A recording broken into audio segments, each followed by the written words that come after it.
Land sliding से 15 अफराद जान की बाजी हार गए। कई शहरों में फ्लड इमरजेंसी नाफिज। कोहिस्तान में 5 दोस्त बेरहम मौजों की नजर हो गए। 4 घंटे तक सैलाबी रेल में फंसे रहे। कालाम में तारीखी मस्जिद डूब गई। बहरीन और मदीन में दर्जनों घर, कई होटल दरियापुर।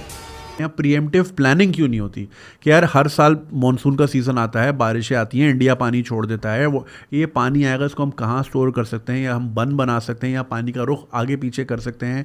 नहीं, हम वेट करते हैं कि तबाही हो, फिर हम आगे पीछे देखते हैं जी एशियन डेवलपमेंट बैंक क्या कह रहा है या फिर सऊदी हुकूमत क्या कह रही है। भारत ने पानी छोड़ दिया चनाब में।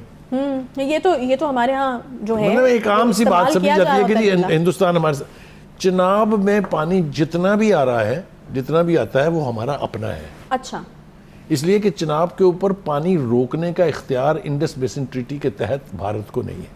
यानी इसका मतलब है कि अगर वो रोकेंगे तो गलत है, हमें उस पर इतराज करना चाहिए। उन्होंने अपना डेलीगेशन भेज दिया था 5-6 लोगों का दिल्ली, तकरीबन 1-1.5 महीने वो यहीं दिल्ली में पड़ा रहा, यहीं के पैसे पे खाता रहा, सिर्फ इसलिए कि भारत जो है वो इनके हिस्से का पानी ना रोके, बल्कि इनके हिस्से तो खैर रोका भी नहीं, अपने हिस्से का भी जो है इनके यहाँ पे छोड़ दे। ये 2-3 महीने पहले की बात है जब पाकिस्तान में सूखा पड़ रहा था। अब पाकिस्तानी इनके हिस्से का पानी, जो कि यदि भारत रोकता है तो कानून तोड़ेगा, उस पर भी इन लोग, क्योंकि इन लोगों से 70 साल से यही किया है, 70 साल से नहीं बल्कि इतिहास भी अब उठा के देखोगे तो सिर्फ और सिर्फ ये हिंदुओं की गलती, सिखों की गलती। अब देश अलग हो गया तो है जी हिंदुस्तान की गलती, हिंदुस्तान ने पानी छोड़ दिया। जितने खुद से निकम्मापन, जितने कुकर्म, जितना सब कुछ कर डालो, अपना भ्रष्टाचार के बारे में कोई नहीं बताएगा कि नहीं हाँ हमने भ्रष्टाचार किया, हम आज तक जो डैम नहीं बना पाए, 70 सालों में हमारी इतनी हैसियत नहीं कि हम वहाँ पर डैम बना ले जाएँ। 70 सालों में हमने जितने डैम बनाए या बनवाए चाइना के थ्रू या अपने थ्रू जो बनवाए, सब के सब 21 डैम टूट गए हैं, उसकी कोई बात नहीं करेगा। लेकिन भारत ने पानी छोड़ दिया, भारत ने ये कर दिया, भारत ने वो कर दिया, सब ब्लेम भारत पे डाल दो। खबर देंगे आपको घोटकी से, जहां पर सैलाबी सूरत हाल है। सरकारी गंदम के गोदाम में पानी दाखिल हो गया। हजारों गंदम की बोरियां खराब होने का खदशा है। सरकारी गोदाम में 2 से 3 फुट बारिश का पानी जमा हो गया। वज़ारत दाखिला ने चारों सूबों में पाक फौज के दस्ते तैनाती का नोटिफिकेशन जारी कर दिया है। सूबों के रिक्वेजिशन पर पाक फौज के दस्ते बारिशों और सैलाब मुतासरा इलाकों में रेस्क्यू, रिलीफ और बहाली के लिए कामों में सिविल इंतजामिया की मदद करेंगे। खैबर पख्तूनख्वा में आबी रेलों ने तबाही मचा दी है। 4 सद्दा बड़े सैलाब के खतरे से दो चार है। जिला को सैलाब ने चारों एतराज से घेर लिया है। 4 सद्दा में मुंडा हेडवर्क्स का 200 से 300 फीट हिस्सा पानी में बह गया। मुंडा हेडवर्क्स का पुल टूटने से सैलाबी रेला नशेबी इलाकों में दाखिल है। मर्द, बच्चे, खवातीन और बुजुर्गों ने छतों पर पनाह ली।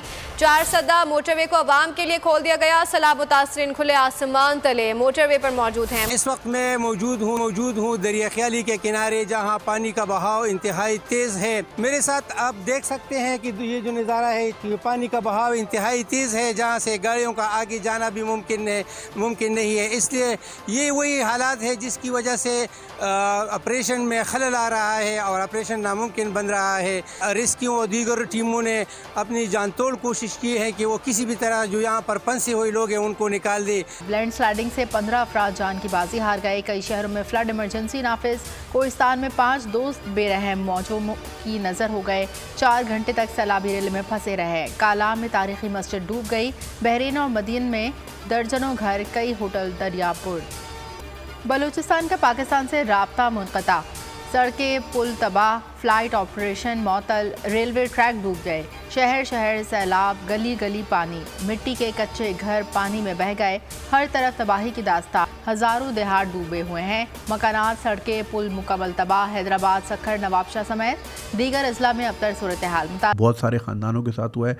बहुत अनफॉर्चुनेट वीडियोज़ देखने को मिली, बहुत ही सैड किस्म की तस्वीरें देखने को मिली।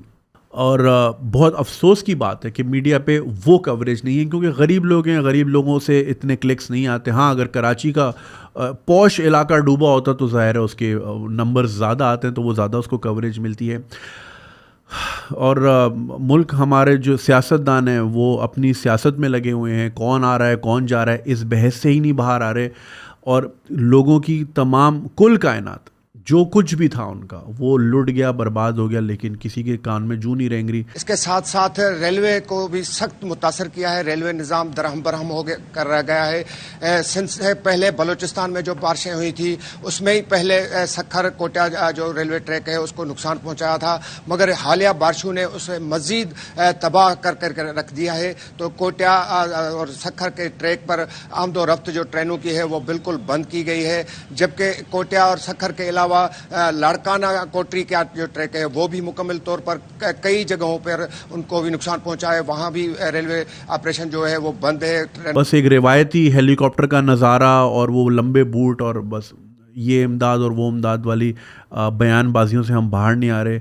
या तो हमें लगता है कि हम वेट करते हैं हर साल। मुझे समझ नहीं आती इस चीज़ की कि एक जगह जहाँ पे हर साल इस तरह की सिचुएशन होती है, हमारे यहाँ प्रीएम्प्टिव प्लानिंग क्यों नहीं होती कि यार हर साल मॉनसून का सीज़न आता है, बारिशें आती हैं, इंडिया पानी छोड़ देता है, वो ये पानी आएगा, इसको हम कहाँ स्टोर कर सकते हैं, या हम बंद बना सकते हैं, या पानी का रुख आगे पीछे कर सकते हैं।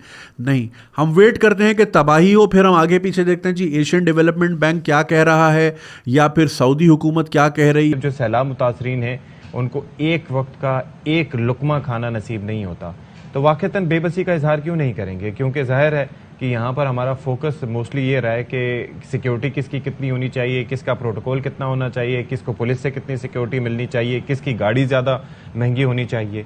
क्या ही बेहतर होता है कि ये जो सारे सामान तायुश है उसको साइड पर रख के उसको इनकी सैलाब मुतासरीन की मदद के लिए वक्त किया जाता है, लेकिन नहीं, इंसानियत की। लेकिन नहीं, हम बेसिकली चाहेंगे मदद, जो भी आए उधर से आए, बाहर से आए, इंटरनेशनल कम्युनिटी दे। दूसरी एक सूबा दूसरे की तरफ देखेगा, दूसरा सूबा विफाक की तरफ देखेगा, विफाक बाहर देखेगा, न जाने कैसे होगा। हर साल ना सीजन्स हैं, मैं यही बातें करता हुआ दिखूंगा कि जी कराची बारिश हुई, कराची में ये हो गया, फिर सैलाब आ गया, फिर कहीं जलजला आ गया, फिर ये हो गया, वो हो गया, न्यू ईयर हुआ, फायरिंग हो गई। एक रिपीट टेलीकास्ट पे चल रहा है ये मुल्क, कुछ नहीं सीख रहे। आप 1995 का अखबार उठा लें, आपको यही खबरें मिलेंगी। आप 1984 का अखबार उठा लें, आपको यही खबरें मिलेंगी। यूरोप में इस दफ़ा गर्मियाँ कितनी गर्मी, और मैं भी देख रही थी, मतलब अभी इंग्लैंड में भी कहा जा रहा था जो इतनी ज़्यादा गर्मी पड़ी, 40 डिग्री तक वहाँ पर टेम्परेचर चला गया, वो लोग यूज्ड नहीं थे। और अब कहा जा रहा है कि इस बार जो बारिशें होंगी वो भी रूटीन से ज़्यादा बारिशें होंगी और वहाँ पे भी फ्लडिंग का खतरा है। जरा गौर से देखें कि ज़लज़ला एक बहुत बड़ी डिजास्टर थी जो आया, तो उसके पैसे कहाँ गए, उसके ऑडिट कहाँ गए? उसके बाद कोविड का मैंने आपको अर्ज किया कि वजीर आजम के फंड के अंदर से 40 अरब रुपया वहां से निकला था, आज तक किसी ने उसका जवाब दिया। और ये जो मैं यही अर्ज कर रहा था कि ये जो पैसा आता है बाहर से, वो इस्लामाबाद से बाहर नहीं जाता, वो वहां से इस्लामाबाद जाता है, वहां से बाहर के अकाउंटों में चला जाता है।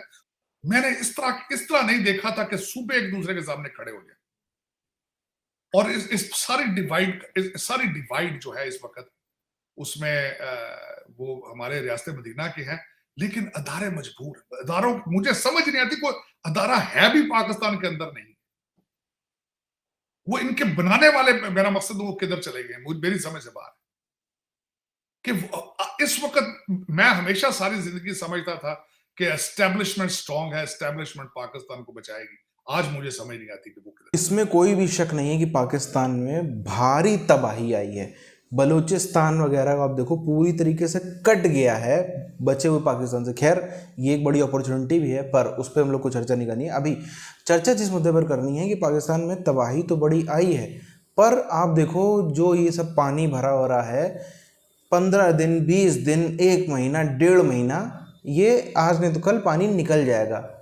पर ये जो करके गया है, जो इसने फसलें तबाह करी हैं, जो इसने इनके जितने कोल्ड स्टोरेज थे या फिर अनाज को रखने वाले सूखे इसके स्टोरेजेस थे पाकिस्तान के, इनका जो इंफ्रास्ट्रक्चर तहस नहस कर दिया, इतने ब्रिज तोड़ दिए, रेलवे लाइन इनकी कई जगहों बह गई, पूरा ट्रेन का सिस्टम बंद है पूरे पाकिस्तान में।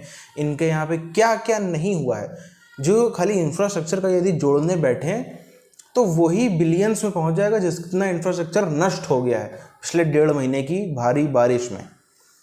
अब आप देखो ये सब पानी तो आज नहीं तो कल चला जाएगा, उसके बाद इन सब से उभरेगा कैसे पाकिस्तान? 70% पाकिस्तान का जो एरिया है वो आज से 20 साल 25 साल पीछे ऑलरेडी जा चुका है। चलो इंफ्रास्ट्रक्चर तो जैसे तैसे मैनेज कर लेंगे, क्योंकि पाकिस्तानियों ने वैसे ही बहुत गरीबी में हमेशा से रहे, तो उनको आदत भी नहीं कुछ खास देखने की। पर जो बड़ी चीज़ है, जो बड़ा मुद्दा है वो ये है कि जो इनको बहुत ही खतरनाक शॉर्टेज होने वाली है, सबसे पहले तो पीने के पानी की। ये जो 21 डैम पाकिस्तान के अंदर में टूटे हैं, ये क्या स्टोर कर रहे थे? ये पीने का पानी तो नहीं स्टोर कर रहे थे, पीने का पानी ये स्टोर कर रहे थे, वो सब जो है टूट गया।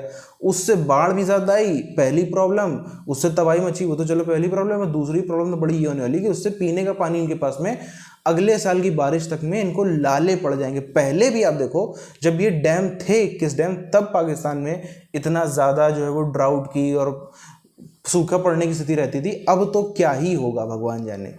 ऊपर से इनको अनाज की, इनको खाने पीने की, इनको सब चीज़ की बहुत ज़्यादा कमी होने वाली है। जो आटा अगर आज 150 रुपये में है पाकिस्तान में, 150-200 जितना भी चल रहा है पाकिस्तान के अंदर पाकिस्तानी रुपए में, वो कम से कम डबल ट्रिपल होने से तो कोई रोक ही नहीं सकता। सब्जी भाजी सब कुछ जो है वो डबल ट्रिपल होने से तो कोई रोक ही नहीं सकता।